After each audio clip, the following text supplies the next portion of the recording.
पर्दे कैसे हो रहे हैं?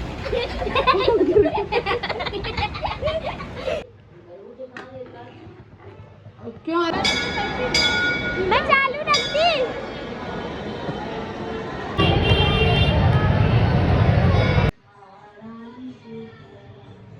बहुत जबरदस्त वाला तूफान है गाइस, ये देखो आज ये पूरी दुनिया की धरती को उड़ा डालेगा। बहुत जबरदस्त है। अरे मैं पर्दे ऐसे लग रहे हैं जैसे कि उड़ ही जाएंगे, निकल ही जाएंगे कि इसमें से। और देखो जरा सी गंदगी यहाँ तक आ रही है। अगर ये बारिश आई ना इस हिसाब से तो बहुत तेज वाली बारिश आएगी, जिस हिसाब से मौसम है। अगर हमें पानी बनाना पसंद है, देखना पर्दे कैसे हो रहे हैं।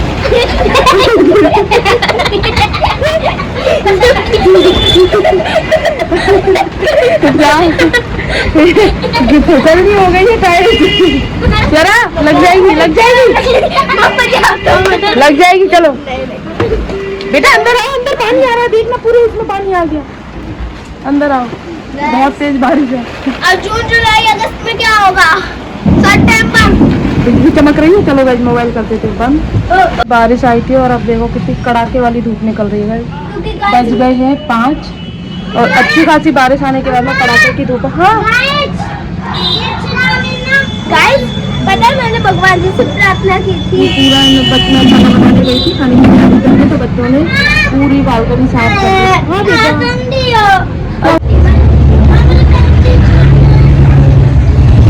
और वो सारे गीले हो गए और वो पर्दा तो वहाँ से उठ गया। देखो कितनी कड़क वाली धूप निकली है। क्या?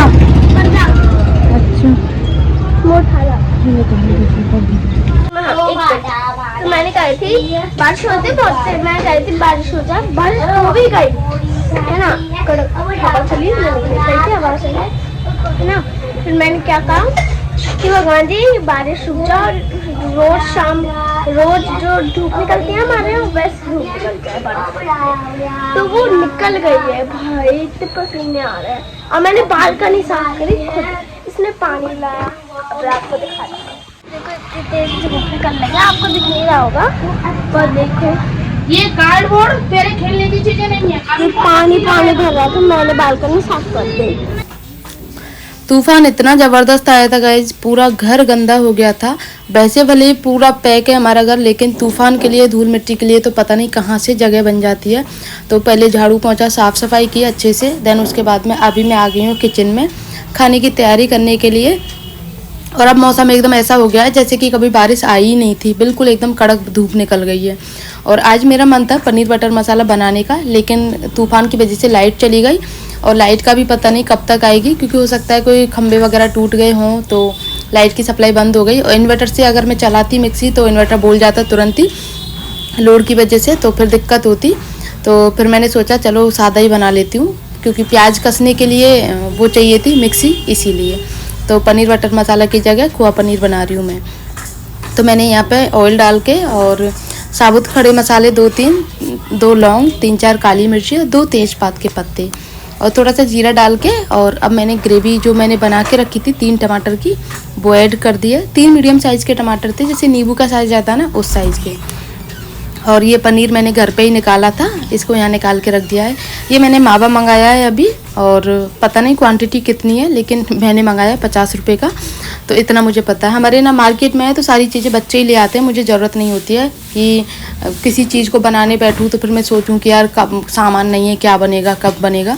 तो जब भी ज़रूरत होती है बच्चे ले आते हैं तुरंत, क्योंकि नीचे ही मार्केट है ना, तो इसीलिए।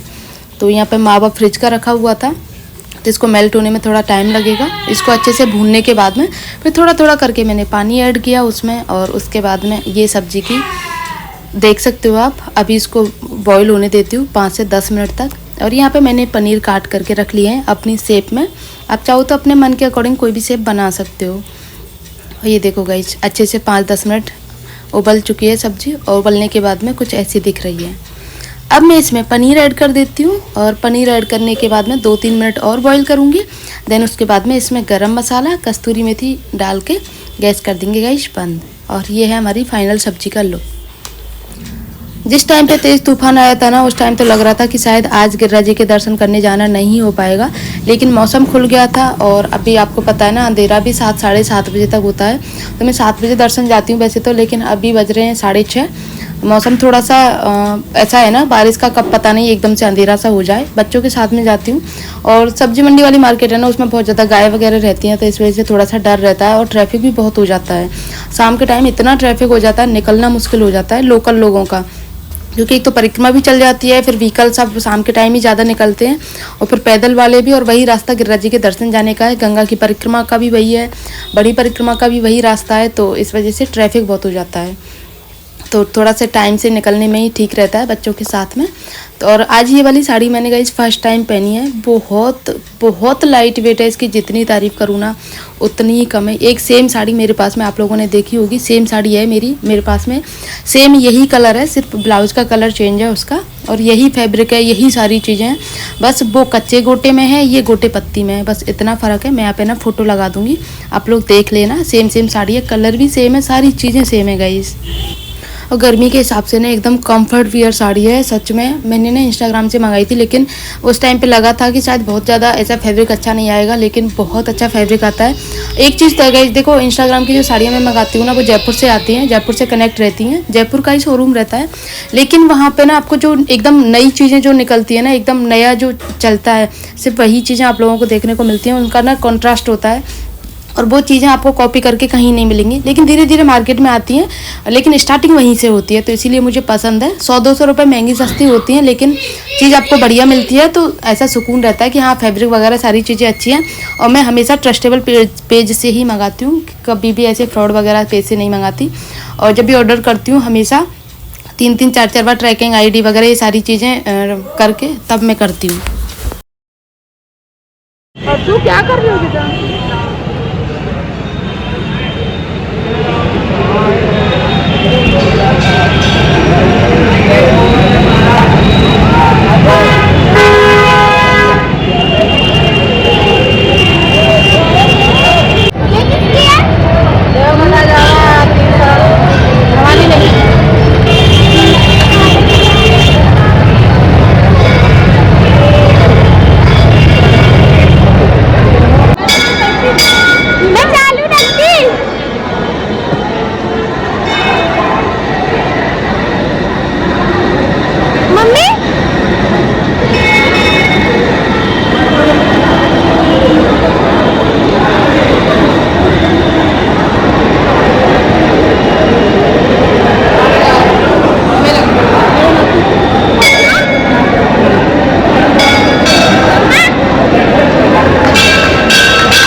दर्शन करके आने के बाद में उसके बाद मैं नहाई थी, क्योंकि गर्मी के मारे ना हालत ख़राब हो जाती है।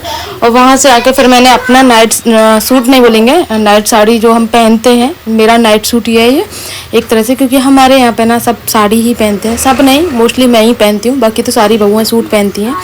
तो अभी बना रही हूँ मैं मैंगो शेक, और मैंगो शेक मैं हमेशा लेट ही बनाती हूँ, क्योंकि हम लोग खाना खाते हैं रात के 9:30-10 तो बजे जाते हैं, 9:30-10 का टाइम रहता है। तब तक थोड़ा ना मैंगो शेक हैवी हो जाता है, रखा रखा वो कहते हैं ना, मीठा डल जाता है ना उसमें, इसलिए थोड़ा हैवी हो जाता है, क्योंकि दूध डल जाता है, दूध के साथ में फिर मैंगो भी खट्टे आ रहे हैं इस टाइम पे, तो इसलिए मैं थोड़ा सा लेट ही बनाती हूँ। तो अभी हो रहा 7:30 का टाइम, 7:30-8 बजे का टाइम है, और पहले मैंगो शेक के स्लाइस काट लूँ, फिर बच्चों को भी निकाल देती हूँ मैं इसी में से, क्योंकि अभी जो आम आ रहे हैं ना वो टेस्टी आ रहे हैं, थोड़े से खट्टे मीठे आ रहे हैं ना, तो बच्चों को बहुत अच्छे लगते हैं, मुझे भी बहुत अच्छे लगते हैं। लेकिन अगर मैं खाऊं तो तुम्हें पता है ना, अभी हम जिस फेज में चल रहे हैं ना, क्योंकि मैं एक माँ भी हूँ साथ में, तो अपने से पहले बच्चों के बारे में सोचती हूँ। तो अभी 2 आम रखे हुए थे तो मेरा बहुत मन था खाने का, लेकिन फिर मैंने सोचा चलो बच्चों के लिए निकाल देती हूँ और बाकी हम सब के लिए मैंगो शेक बना लेती हूँ। तो अभी बना रही हूँ मैं मैंगो शेक। आम काट के बच्चों को अलग निकाल के दे दिए और अब बनाते हैं गाइस मैंगो शेक। और बताओ आप लोग मेरी तरह ना किस किस को ऐसे पसंद है मैंगो। मुझे ना यही टाइम वाले मैंगो पसंद आते हैं जो महंगे रहते हैं, और ये सबसे लास्ट वाले जो मैंगो आते हैं ना, जो सबसे लास्ट में जिनको सफ़ेदा बोलते हैं वो। तो रेयर केस वाले जो होते हैं ना, अभी भी स्टार्टिंग में बहुत महंगे मिलते हैं और जो लास्ट में आते हैं वो भी महंगे मिलते हैं। बाकी बीच में और कौन कौन से आम आते हैं, तोता आम सब, और पता नहीं क्या क्या, लंगड़ा आम, तो ये 4-5 आम आते हैं ना, ये मुझे बिल्कुल भी पसंद नहीं है। और उस टाइम ऐसा रहता है फ्रिज भरा रहता है, उसको देख देख के ऐसी अजीब सी वो हो जाती है मुझे कि बस ये आम कैसे कैसे ख़त्म हो जाए फ्रिज में से। बाकी सबको पसंद है लेकिन मुझे ही पसंद नहीं है वो वाले आम। मैं नहीं खाती हूँ उनका, ना ही मैंगो शेक पीती हूँ मैं उनका, और मुझे इन्हीं आमों का मैंगो शेक पसंद है, उनका मैं मैंगो शेक भी नहीं पीती हूँ। तो अभी मैंगो शेक बना के फ्री करते हैं और फिर देखते हैं गाइस बच्चों के साथ में बच्चे क्या कर रहे हैं ऊपर जाके। एंड इसी के साथ मैं आज के ब्लॉग को यहीं पर एंड करती हूँ। आई होप आप लोगों को अच्छा लगा होगा। अच्छा लगे तो प्लीज़ वीडियो को लाइक, कमेंट, शेयर ज़रूर कर